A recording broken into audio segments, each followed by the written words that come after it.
Hola, muy buenos días a todos. Un gran agradecimiento a todos ustedes por su atención y compromiso para fortalecer sus conocimientos. Aprovecho, como siempre, para agradecer al doctor Mario Osorio por su invitación y muchas felicidades nuevamente por la coordinación de todos estos cursos que han llegado con éxito. En esta ocasión tendré la oportunidad de disertar acerca de la estadificación del cáncer de pulmón, que como todos sabemos, forma parte de algunas de las competencias que confieren una gran complejidad dentro del quehacer del médico radiólogo.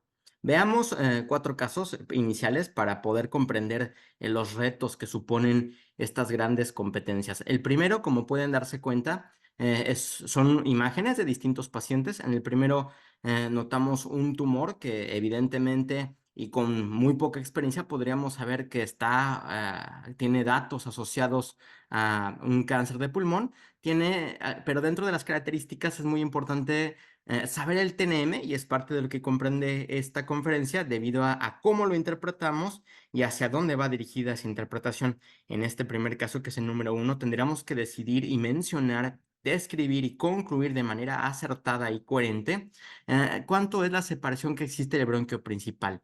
En este segundo caso, en este tumor, sería muy importante describir el contacto que tiene con la pared torácica o la pleura parietal y no solamente eso, sino algunas otras características como por ejemplo qué está produciendo en el arco costal adyacente, si está produciendo algo y si existe alguna otra característica que nos haga suponer o indagar o inferir de que existe alguna afectación de la pleura adyacente a ese tumor.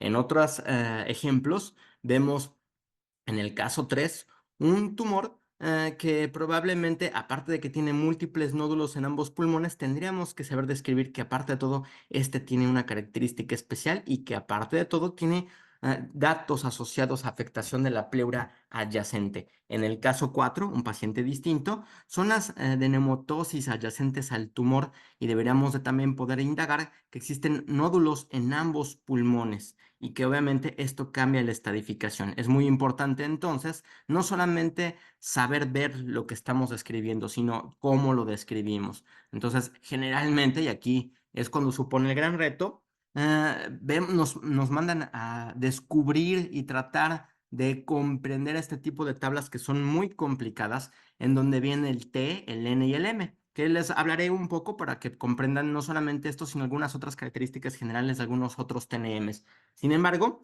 como spoiler, les deberé de decir que como radiólogo que se ha dedicado durante más de 10 años a la imagen oncológica, yo creo que dentro de los más complejos, por la gran cantidad de datos que debemos de saber describir y que aparte de todo va a tener que ser una de esas herramientas que vamos a tener al día, independientemente si nos dedicamos a interpretar rayos X, tomografía o resonancia de tórax o de algunas otras regiones que supongan o que estén asociadas a cáncer de pulmón. A mi parecer, el cáncer de mama y el TNM de cáncer de pulmón son algunos de los más complicados dentro del top 5. Entonces, vean esta tabla. Obviamente, cuando es la primera vez que la estamos observando, no hay tiempo de poder observar la tabla y tratar de comprender qué es de todo esto lo que tenemos que mencionar. Y parte de estos próximos 25 minutos es de poder darles de una forma más explícita, acertada y coherente el que ustedes puedan integrar toda esta información y que evidentemente les sea de provecho utilizar esta herramienta y comprender por qué es importante. Me presento rápidamente, soy doctor Benjamín Conde Castro. Desde hace un poco ya más de hace 10 años, me fijé distintas metas en mi quehacer profesional y una de ellas fue enlazar la enseñanza, la investigación y la administración y por ello he hecho algunos posgrados encaminados a poder comprender distintas áreas y actualmente he podido integrar todas estas áreas y me dedico, actualmente soy jefe del Departamento de Investigación en Imagenología en Salud Digna y abordamos distintas áreas de competencias que están relacionados con estos tres quehaceres del médico radiólogo, obviamente los tres fundamentados con el quehacer clínico antes que nada, que al final todo esto, nuestro quehacer tiene que ver con el paciente. Y tengo algunas otras, he tenido algunos otros trabajos, entre ellos durante un poco más de 10 años fui médico adscrito del Hospital Centro Médico Siglo XXI de Oncología, que como ustedes saben es el hospital de oncología que recibe mayor cantidad de pacientes y flujo de atención en todo el país. Y dentro de esas características también me posibilitó poder formar distintos proyectos y poder integrarme a distintas sociedades y coordinaciones, entre ellas en las que actualmente todavía estoy y funjo, es como sinodal y colaborador de materia del Consejo Mexicano de Radiología e Imagen, como profesor titular en la UNAM y también sigo siendo parte, después de hace un poco más de 8 años, como coautor de las guías de práctica clínica nacional que, junto con las normas oficiales mexicanas, forman parte de las evidencias más claras y contundentes del quehacer del médico y también del médico radiólogo. De las instituciones más importantes que soy miembro son todas estas, pero algo muy importante y que quiero destacar para esta conferencia es que dentro de las sociedades más importantes en el quehacer de la imagen oncológica está la ESOI, que es una sociedad europea encargada únicamente de imagen oncológica, aunque también ya están relacionadas también múltiples sociedades a nivel internacional. Es la única que es de imagen oncológica a nivel internacional. Dentro de ellas, y las más importantes que tienen que ver también con las disciplinas que veremos de imagen oncológica, está la ASCO, que tiene que ver con la clínica oncológica y que por lo tanto también tiene que ver con los TNMs, con el NCCN y con algunas otras características que les mencioné en el transcurso de la charla, y también el RECIST, que me han pedido apoyo para distintos talleres y conferencias y que forma parte de esas herramientas muy importantes como médicos radiólogos. Para la actividad de esta conferencia, me gustaría que todos ustedes y aquellos que incluso no estén en tiempo real pueden escanear esta imagen con su celular. Es un QR, como lo hacen con cualquier otro QR que vean en la calle. No les va a quitar información ni nada. De hecho, únicamente, incluso es de manera, no se guardan ninguno de sus datos. Escanean con el QR su celular. Solo van a poder votar una vez, obviamente por su correo, y esperar a que lleguemos a cada pregunta para poder votar. Con el afán de que obviamente sea una actividad lúdica, es decir, que sea una actividad que los mantenga atentos y que sea enriquecedora y de provecho para que pues también sea de alguna manera divertida estos 25 minutos. Y comencemos con la primera pregunta. ¿Cuál es la actividad principal del médico radiólogo relacionado con el cáncer de pulmón?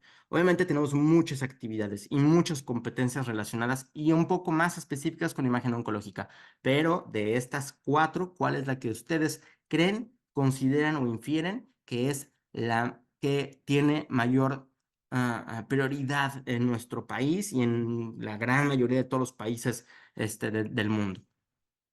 Entonces, aquellos que ya hayan votado en su aplicación, pasemos a la respuesta. Y así es, la estadificación local. Entonces, en realidad, y de acuerdo a algunas otras características, conforme se avanzan los países a un primer mundo, poco a poco se establece que se dediquen más a ciertas características los radiólogos, y entre ellos, pues con más contundencia, los radiólogos que se dedican a imagen oncológica, pero entre ellos todos los radiólogos formamos parte ya no solamente del diagnóstico, sino también del tamizaje. Y como ustedes saben, y es una plática muy interesante, tiene que ver sobre el tamizaje del cáncer de pulmón a través de tomografía de tórax con distintas características y para distintos factores de riesgo. Y entre ellos también identificar el tipo de histología, pues nosotros podemos tratar de pronosticar con distintas variables y ahora más con radiómica y con inteligencia artificial distintas características que estén relacionadas, asociadas de manera independiente o dependiente con las distintas estirpes que tienen que ver con el cáncer de pulmón.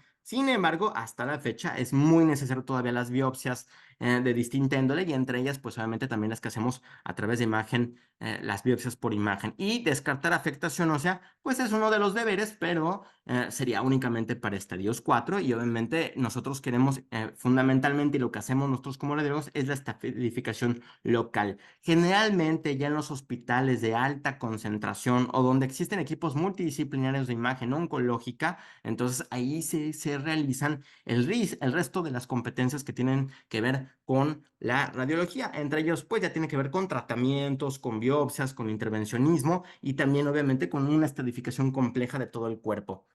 ¿Cuáles son las actividades del radiólogo relacionado con el cáncer? Como les mencionaba, la American College of Radiology, dentro de los manuales que establecen cuáles son las competencias del alumnado al egresar como radiólogo se incluyen distintas características, distintos saberes, distintos destrezas, habilidades y aptitudes. Dentro de esas competencias está el de el radiólogo hacer todas estas actividades. Como pueden ver, ya hemos mencionado desde la prevención y el cribado, la caracterización, la decisión y ya de biopsia en algunas ocasiones para poder caracterizar con mayor contundencia y entre ellas, como mencionaba, la estadificación local y sistémica. Es decir, en la mayoría de los casos, nosotros nos encontramos con la competencia de tener que realizar la estadificación a nivel del pulmón, que sería lo adecuado, pero como veremos durante la charla, una gran cantidad de pacientes cuando acuden con nosotros ya están en un estadio 3 o 4. Eso trae como relación que pues hagamos un protocolo más largo, entre ellos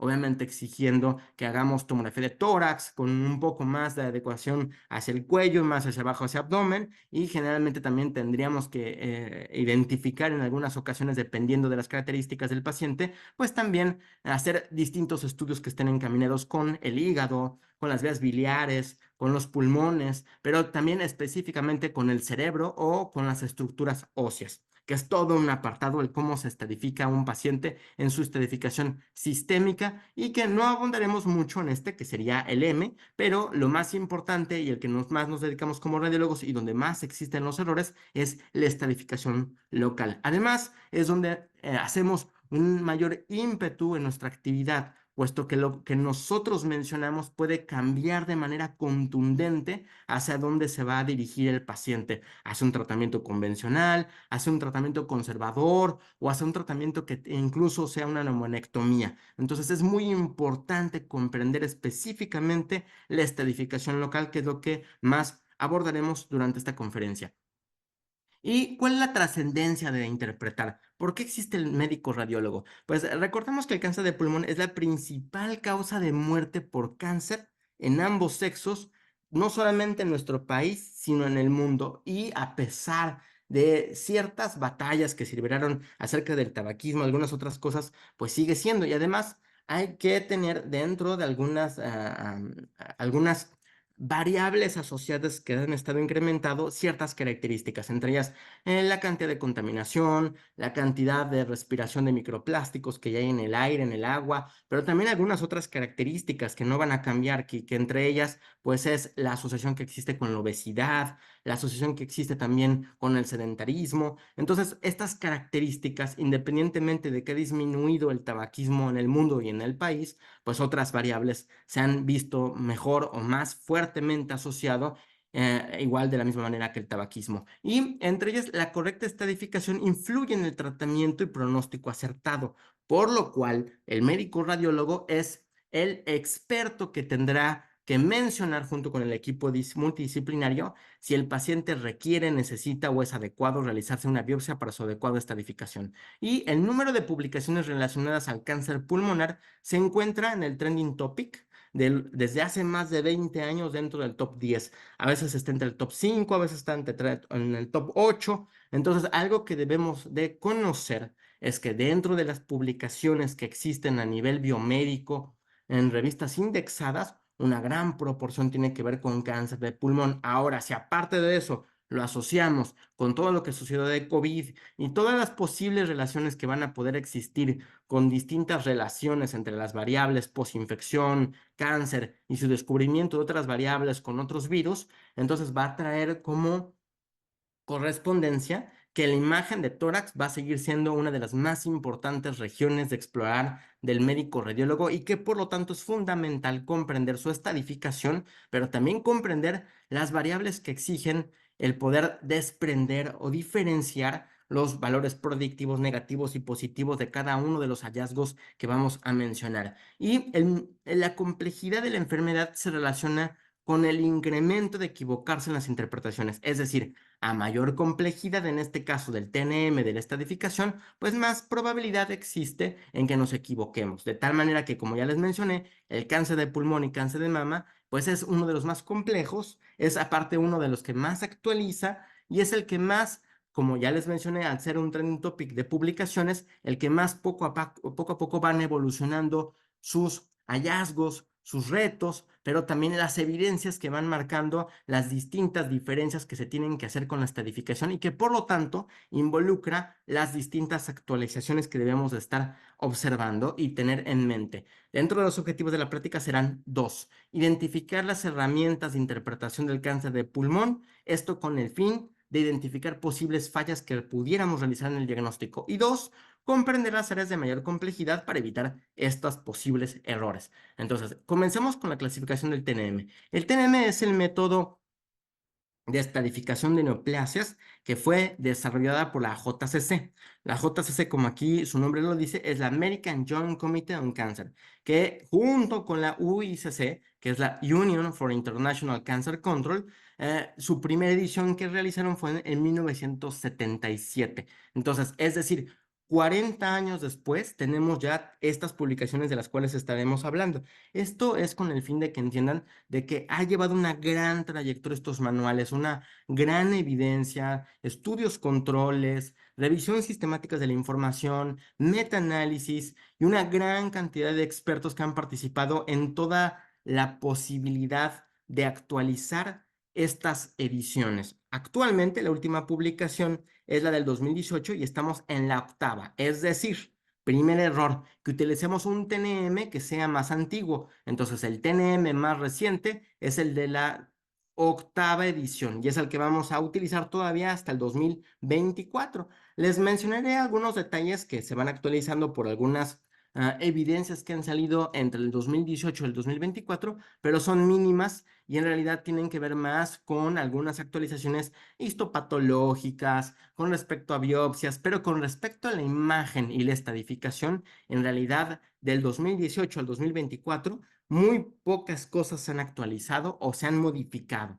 Dentro de los autores ya les mencioné quiénes son, pero también qué otras instituciones participan, todas estas. Entonces, vean, son dentro de las principales sociedades e instituciones encaminadas o enfocadas con el cáncer. Entonces, la utilidad es el objetivo de toda esta, es de estos hallazgos y formar estos compendios y estos libros de TNM es la posibilidad de una correcta estadificación de los diferentes tumores enfocados hacia el manejo clínico, la decisión terapéutica, ya sea primario o adyuvante, la evaluación tras el tratamiento pronóstico y tratar de unificar los criterios también para proyectos de investigación y obviamente con el fin de poder divulgar y transmitir estos datos entre todos los distintos centros que se relacionan con la oncología. La estadificación del cáncer de pulmón, entonces, ¿quién lo actualizó el TNM? Lo actualizó la Asociación Internacional para el Estudio del Cáncer de Pulmón, que es la IASLS, seguramente la han escuchado.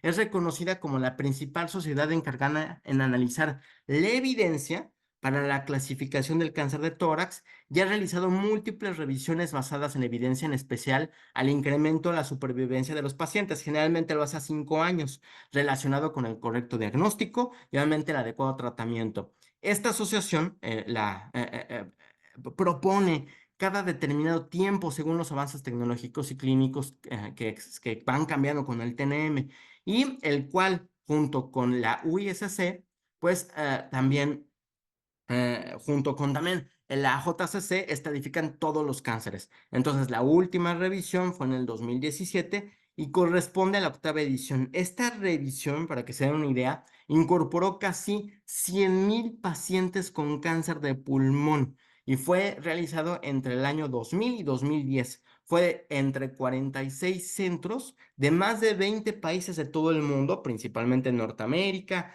Europa Occidental y Asia, y el método diagnóstico que más utilizó para modificar el registro de las evidencias, ¿cuál creen que fue?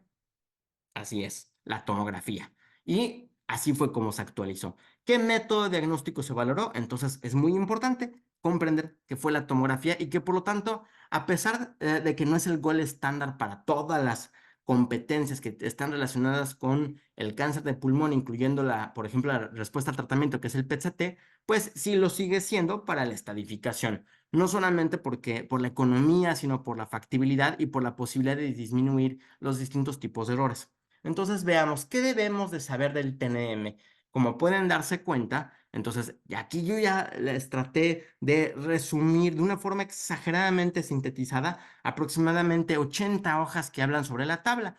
Yo les coloqué lo que tiene que saber un médico radiólogo cuando interpreta algo que sospecha que es cáncer de pulmón o cuando ya le mandan un paciente que claramente tuvo o tiene ya cáncer de pulmón. Entonces pueden darse cuenta, aquí lo coloreé de color verde, amarillo y azul. Entonces es el TNM. El T se refiere al tamaño del tumor, el tipo de infiltración y extensión tumoral y tomar atención en la pleura bronquio principal. Entonces, algo muy importante es que el crecimiento lepídico consiste en la proliferación de células neoplásicas que revistan las superficies de las paredes alveolares, preservando la arquitectura pulmonar. Esta fue una definición que se agregó después del 2018. Es una de las pocas actualizaciones que ha habido y se clasifica como un TIS, aquel patrón lepídico menor de 3 centímetros o carcinoma in situ. De ahí en adelante, si se pueden dar cuenta, el T1, T2, T3 y T4 se diferencia no solamente por el tamaño del tumor, que va menos de 3, menos de 5, menos de 7 y más de 7. Entonces tendrían que saber que el T es muy importante para diferenciar el T1, T2 y T3 y T4. Pero además es muy importante conocer lo que diferencia cada una de las afectaciones del pulmón o sus estructuras para poder clasificarlo de un T1 a un T4. Y dependiendo de eso, es en dónde se localiza el estadio y dependiendo, obviamente, por ejemplo, vean, si es un T1A, un T1C, un T1 2A, entonces va a un estadio 1A y 1B. Y eso, si no tiene ganglios, si no tiene metástasis, entonces se queda en este estadio. Y entonces ya sabiendo qué estadio, se le puede dar un pronóstico al paciente, de tal forma que si nosotros nos equivocamos, luego por eso el paciente no concuerda con la veracidad o el valor predictivo pronóstico de más del 95% de concordancia o de similitud que debería de haber con estas tablas. Y entonces, ¿qué sucede? Que son pacientes que se les dio un diagnóstico y se mueren después, mucho tiempo después de lo que se les dijo, o al revés. Es un paciente que se les menciona que tiene 3 años y se muere en 4 meses. Y tiene que ver mucho también en cómo no solamente se trata al paciente y a través y qué rápido, sino también el médico radiólogo que también diagnosticó ese paciente y a través, obviamente, de qué modalidades. Entonces, como pueden ver, el T, el tamaño del tumor y el tipo de infiltración lo vamos a identificar y que debemos saber de los estadios clínicos. Entonces, aquí solamente debemos de recordar que en cáncer de pulmón de células pequeñas también incluye el carcinoide. Y el cáncer de pulmón de células pequeñas, entonces, vean, es una tabla distinta de pronóstico diferenciándose de las no pequeñas. Es decir, si se pueden dar cuenta, un estadio 1A1 tiene un 92% que se parece mucho si fuera de células no pequeñas o células pequeñas. Pero miren cómo cambia con los estadios. De tal manera que, por ejemplo, el estadio, vámonos al 2, un estadio 2A, pero que sea de células no pequeñas, tiene un 60% de sobrevivir a 5 años. Pero un mismo estadio de células pequeñas, a los 2 años, apenas iba a estar el 50%. Es decir, tiene peor pronóstico el cáncer pulmonar de células pequeñas y por lo tanto sus estadios con sus tablas son distintas. Esto lo tendríamos que saber. Entonces, ¿cuál corresponde a T3? Vamos a ver qué tanto recuerdan de las tablas y vamos a ver qué tan fácil es utilizar las tablas. ¿Cuál corresponde a T3 de estas tres? Vamos a dar algunos minutos para que puedan leerlas. Ganglio en pulmón contralateral del cáncer primario, un nódulo pulmonar en el mismo lóbulo que donde está el cáncer primario, o un nódulo pulmonar en distinto lóbulo, pero mismo pulmón que el primario. Parece trabalenguas, pero lo vamos a ver con algunas imágenes y vamos a dar solamente algunos segundos para que acaben de contestar. Pasemos al siguiente. Es nódulo pulmonar, el mismo lóbulo que el primario. Y vamos a ver por qué. Aquí en estas tablas pueden identificar las distintas características del T3 y vamos a ver cada una de las posibles. Por ejemplo, en el 1, que sería tumor de 5 a 7 centímetros, vemos cómo cuando esto sucede, pues es T3, pero también tenemos que identificar si está infiltrando o no distintas estructuras. ¿Qué estructuras? Pues pasemos. Puede ser, por ejemplo, que esté afectando el nervio frénico, que no lo vamos a ver, pero tenemos que contemplarlo dependiendo por dónde pasa su trayecto del nervio frénico, o también que está afectando el pericardio parietal, como en esta imagen, o que está afectando la pared torácica, o que está afectando la pleura parietal, o el último, que puede estar afectando el plexo braquial. Cualquiera de estas estructuras se considera dentro de un T3. Pero además, y lo que mencionaba la pregunta, pensando que este fuera el primario, un nódulo que estuviera en el mismo lóbulo que el primario se considera un T3. Entonces, muy importante. Nódulo, el mismo lóbulo donde esté el primario, es un T3. Si estuviera en otro lóbulo, en otro pulmón, vamos a ver ese nódulo cómo se va a caracterizar. ¿Y qué debemos de saber del T4? ¿Cuándo pasa a ser T4? Uno, cuando el tumor supera más allá de 7 centímetros. Entonces aquí ya tenemos cualquier tumor que supere más de 7 centímetros. Y cuando existe la infiltración de todas estas estructuras críticas. Entonces, ¿qué estructuras críticas tenemos?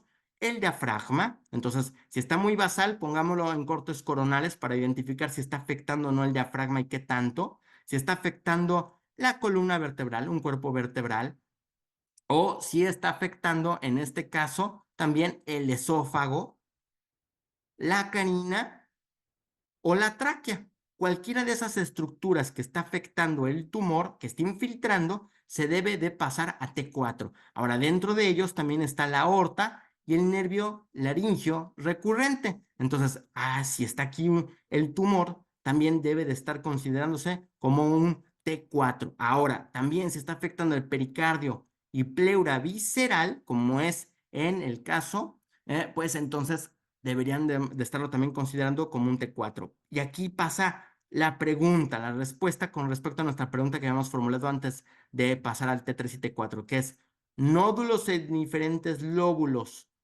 pero en mismo pulmón que el primario. Entonces, si este fuera el primario y yo tuviera un tumor en un nódulo en otro lado, como por ejemplo un nódulo aquí, se considera todavía el mismo pulmón, pero ya es otro lóbulo y ya es un T4. Entonces, recuerden, si sigue siendo el mismo lóbulo, un nódulo adyacente o en el mismo lóbulo que el primario, sigue siendo T3. Pero si ya está en otro lóbulo, pero sigue siendo el mismo pulmón, es un T4. Entonces, mismo pulmón, pero distinto lóbulo que el primario, T4. Entonces, es muy frecuente el error de no saber diferenciar entre un T3 y un T4 y como pueden darse cuenta, cambia por completo el donde está localizado el primario y donde está localizado el nódulo metastásico que estamos viendo del pulmón. Pasamos a la pregunta número 3.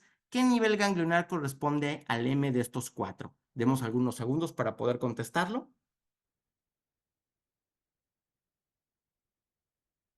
Adelante, el retroperitoneal. Y vamos a ver la respuesta de por qué.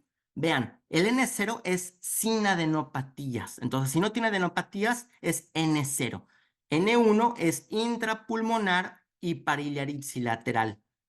El N2 es mediastinal ipsilateral y hasta el subcarinal.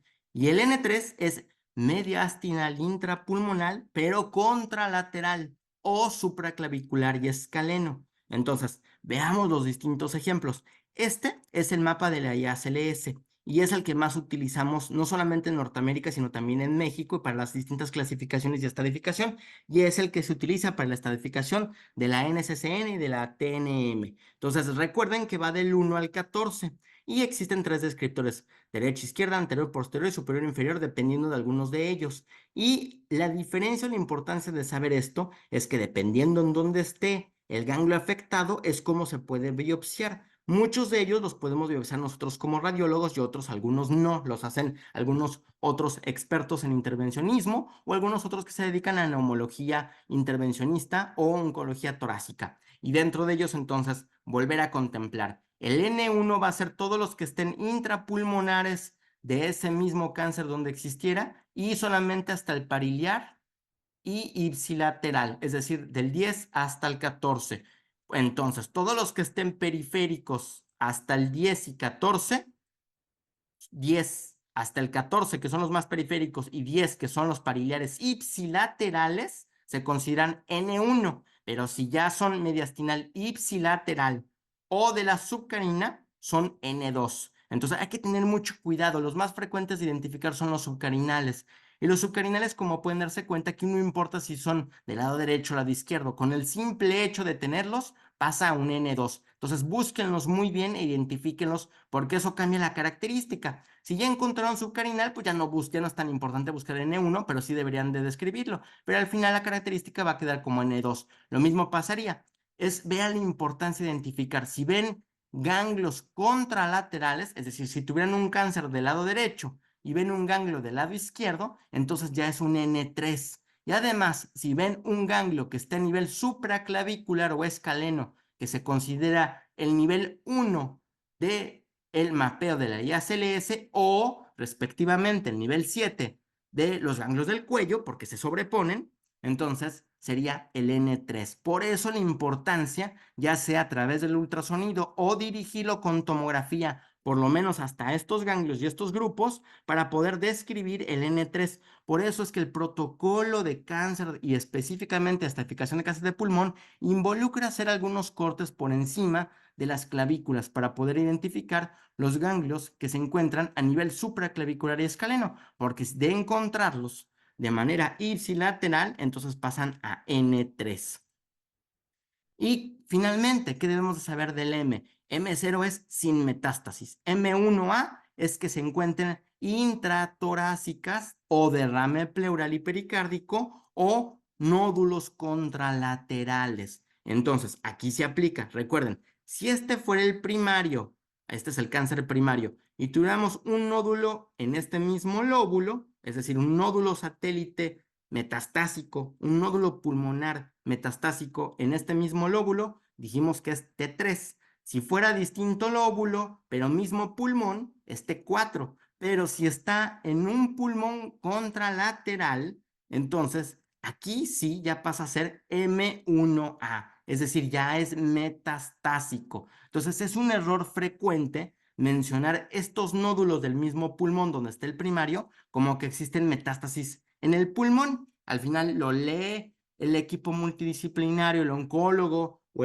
el radioterapeuta o el cirujano, y no entiende lo que dice el radiólogo, porque es muy importante mencionar si son nódulos contralaterales o no, y si eso corresponde M1A, a T3 o a T4 de manera correspondiente. Y el M1B, en este caso, pensando que este fuera el primario, es tener un único tumor metastásico extratorácico, es decir, ya no cuenta este. El tener, por ejemplo, en este caso en el pulmón, en el cerebro, sería un solo órgano, es extratorácico y es M1B. Pero si aparte de todo tiene más de uno, como en este caso, que aquí está el primario, pero que tuviera, por ejemplo, en el hígado y en el cerebro, es decir, tiene dos órganos distintos al pulmón, entonces es extratorácico múltiple y por lo tanto es M1C.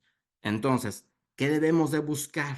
Debemos de buscar dónde están los nódulos contralaterales porque eso es M1A. Debemos de buscar que existan metástasis en los órganos más frecuentes, que entre ellos aquí se los coloco. Los más frecuentes es buscar en el hígado. Eso significa que el momento en que nosotros estadificamos un paciente, es muy posible que ese paciente ya tenga metástasis en el hígado o en la suprarrenal. Por eso es que los protocolos para estadificación de cáncer de pulmón involucra hacer el abdomen superior, porque estamos realizando el hígado y las suprarrenales y con eso estamos involucrando una mayor cantidad de posibilidad de estadificar. ¿Qué estamos retirando? Pues obviamente el cerebro y los posibles sitios de hueso donde no estuviera la parte torácica o del abdomen superior. Y para eso pues existen otros métodos de estudio. Ahora, vamos a las actualizaciones con respecto a lo que ha sucedido después del 2018 y algunos de los errores más frecuentes que hacemos como radiólogos. ¿Cómo medir el tamaño del tumor? Primero, buscar el eje mayor en cualquier plano. Cualquier plano se refiere ya sea axial, coronal o sagital, pero pensar que debe de ser el más claro, el más contundente y el que pueda repetirse en el subsecuente. Es decir, lo más frecuente es que utilizamos el axial, pero no por ello tiene que ser forzosamente el axial. Y es muy importante, y lo recomienda el TNM y la AJCC y las guías de la ACR, que para realizar estadificación de cáncer de pulmón, todos los cortes, bueno, en realidad para cualquier estadificación, para todos los cortes de tomografía deben de ser por debajo de 4 milímetros para disminuir la probabilidad de no estadificar los ganglios. Entonces, el que nosotros realicemos corte, grosor de corte de la tomografía menor de 4 milímetros incrementa la calidad y la precisión diagnóstica del método. Y en este caso, por ejemplo, el nódulo sólido sería como esta imagen y se mide la parte sólida mayor, pero en un nódulo parcialmente sólido solamente se mide la parte sólida, pero en un nódulo en vidrio esmerilado se mide ahí sí la dimensión mayor.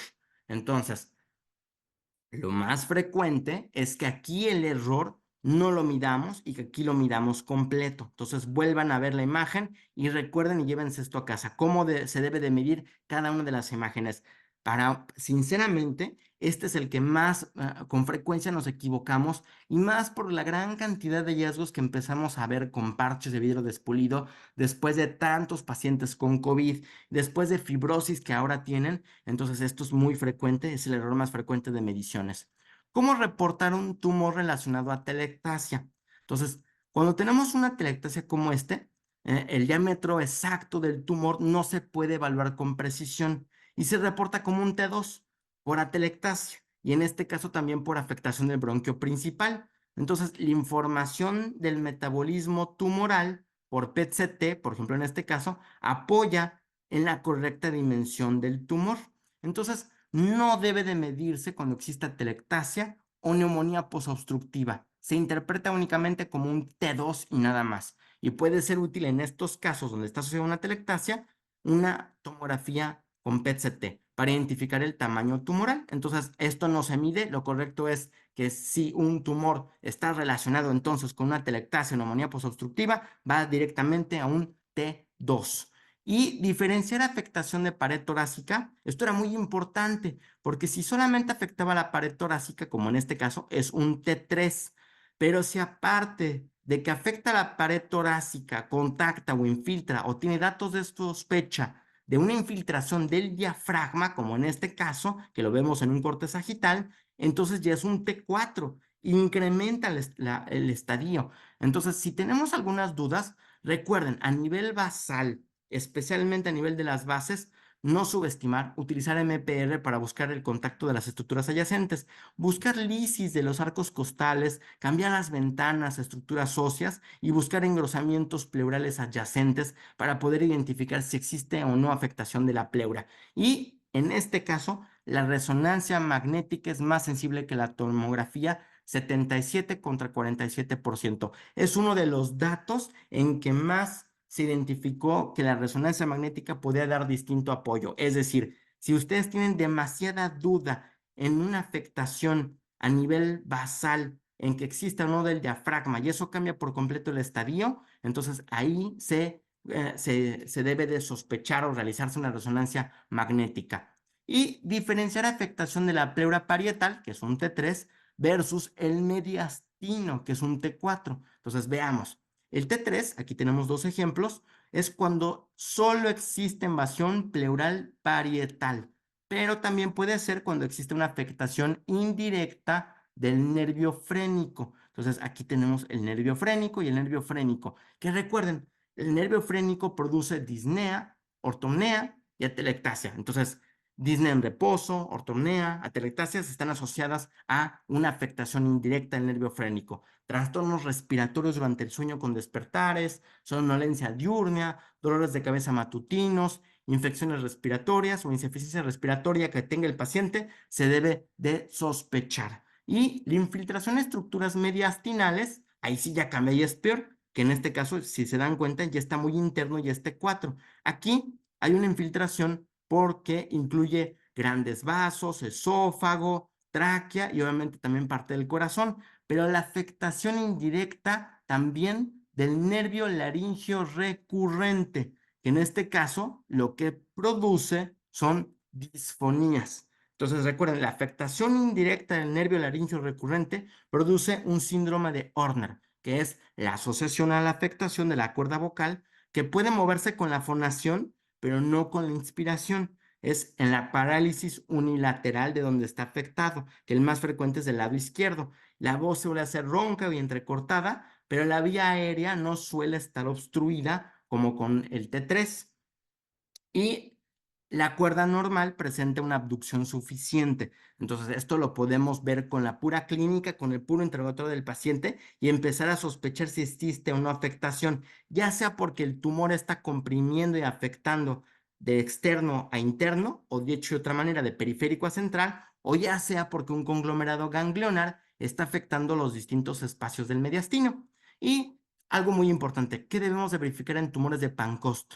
El T3 por infiltración torácica y el T4 para verificar infiltración vertebral, vasos subclavios, plexo braquial que era T4 y el canal espinal. Entonces, tumores del ápice pulmonar que son de células no pequeñas y epidermoide principalmente, es difícil de resecar por su situación, por la afectación que puede suceder y porque tiene peor pronóstico. Entonces, también pacientes que clínicamente tengan sospecha de plexo braquial son de los pocos también pacientes que puede ser sugerido, recomendada posterior a la tomografía, una resonancia magnética para poder identificar si ustedes no lo pueden hacer por tomografía, una infiltración del plexo braquial o de los cuerpos vertebrales adyacentes. Entonces, veamos rápidamente qué imagen corresponde a N3. Si ustedes tienen este paciente, el A y el B, ¿cuál de estos dos pacientes correspondería a N3? Arriba tienen la tabla. Entonces vean, en este caso sería un N2. ¿Por qué? Porque tienen aquí el tumor mediastinal, que es el primario, y de este lado es ipsilateral o subcarinal. Y por lo tanto, a pesar de que es muy grande ese conglomerado, es subcarinal y por lo tanto es un N2. En cambio, en este que es el primario, a pesar de que no tiene un conglomerado tan grande, tiene un nódulo pulmonar que era un ganglio, y entonces al ser contralateral es un N3. Ahora pasemos, reportar el nivel ganglionar del lado que está afectado. Lo coloco porque es un error frecuente. Entonces veamos, dentro de todos estos, ¿cuál es cada uno? Y veamos, entonces, el N1, N2 y N3, vean cómo reportar el nivel ganglionar del lado que está afectado y vean, dependiendo de dónde esté afectado el conglomerado, es lo que mencionaremos, de tal manera que el N2 ya no importa si es mediastinal, ipsilateral o subcarinal, pero del que sí importa mencionar de qué lado está afectado es cuando es N3 porque es intrapulmonar contralateral. Entonces es muy importante recordar el reportar el nivel y recordar qué niveles ganglionares son N3. ¿Cuáles de estos son N3? Entonces vean, N3 mediastino intrapulmonar contralateral, supraclavicular y escaleno. Entonces recuerden, cervical inferior o mediastino superior, el nivel 7 o nivel 1 respectivamente. Y recuerden, va desde el borde inferior del cricoides hasta las clavículas y borde superior del manubrio esternal. Incluye la fosa supraesternal y también los escalenos. ¿Cuál nivel ganglionar entonces de estos corresponde a N? Ya no, ya, mm, de todos estos, este. El resto, ¿a qué corresponde? El resto, vean a qué corresponde. Los ganglios intratorácicos que sean del mediastino corresponden al N y es parte del mapeo mediastinal de la IACLS. Todos aquellos que estén por fuera del mapeo mediastinal son ganglios intratorácicos extramediastinales y por lo tanto, al ser extramediastinales, corresponden al M, es decir, metástasis. Y dentro de estos está el mamario interno, intercostal, vertebral, paracardíaco, retroculaar y extrafrénico. En esta imagen vemos varios. De hecho, vemos un tumor suprarrenal del lado izquierdo. Vemos, en este caso no se alcanzan a ver los mamarios internos, pero alcanzamos a ver los retrocrurales, los justafrénicos y también algunos que se encuentran ya a nivel abdominal. Entonces, todos estos son M. Y finalmente, ¿cómo debemos de reportar? Ya que nos dieron toda esta tabla, lo adecuado sería mencionar nuestros hallazgos con un reporte estandarizado o estructurado. En el mejor de los casos, estandarizado se refiere a que nosotros tengamos una tabla y vayamos palomeando qué ya dijimos en nuestro reporte o en nuestra conclusión, de tal manera que busquemos el tamaño y la morfología del tumor, qué infiltración de estructuras adyacentes está teniendo, la presencia de atelectasias o neumonitis, presencia de nódulos en qué lóbulo y en qué pulmón para poder saber si es un T3, un T4 o un M. Y en cuanto al N, decir el tamaño, si son intrapulmonares, mediastinales o si se encuentran ya extramediastinales o supraclavicular y escalenos. Y los M's, si tiene derrame pleural y pericárdico, puesto que vean, derrame pleural y pericárdico pasa directamente a M1A. Si tiene número de metástasis, ¿cuántas? Si son dos, recuerden que ya es M1C, extratorácicas, y cuáles son los órganos que están afectados para poder realizar algunos otros estudios necesarios. Puntos claves: comprender que tenemos limitaciones y alcances de nuestro trabajo, pero aún así debemos hacer nuestro trabajo de la mejor forma posible a través de, pues, de este tipo de implicaciones. Utilizar el TNM para guiarnos en las interpretaciones. Recuerden, es una herramienta que nos permite valorar qué tan bien o mal estamos haciendo nuestro trabajo. En caso de duda, siempre asignar la categoría más baja de TNM y es recomendable realizar un reporte estandarizado. Este es un reporte estandarizado que está relacionado con todo lo que debemos de mencionar del TNM. Entonces, recursos para seguir aprendiendo, siempre les dejo, dependiendo de las charlas que doy, en este caso, la página del ESOI, la página de la ACR, donde pueden identificar múltiples guías y las guías de idoneidad que se refieren a cuáles son los métodos diagnósticos dependiendo del estadio, dependiendo de la característica y estadio clínico del paciente y situación clínica, y del American Cancer Society, que es una sociedad que trae trípticos, información para darle a los pacientes, pero también como médicos aprender más acerca del cáncer. Muchas gracias por su entusiasmo para aprender juntos y muchísimas gracias por toda su atención. Les dejo nuevamente todos mis datos para que puedan seguir, obviamente, teniendo la oportunidad de poder seguirnos comunicándonos y que sea posible el poder tener distintas interacciones, y si es necesario y tienen dudas, con muchísimo gusto, ya tienen mi correo, ya tienen también mi LinkedIn, se pueden comunicar ante ambas. Siempre para todas mis conferencias contesto en los primeros 2 a 3 días máximo. Y si tienen dudas, recomendaciones o de necesaria alguna otra conferencia o tienen dudas o interés de realizar protocolos de investigación, asesorías que tengan que ver también con la calidad de radiología y enseñanza, con muchísimo gusto quedo a sus órdenes y fue un gusto estar con ustedes. Que tengan excelente día. Mucho éxito en el resto de sus conferencias. Gracias.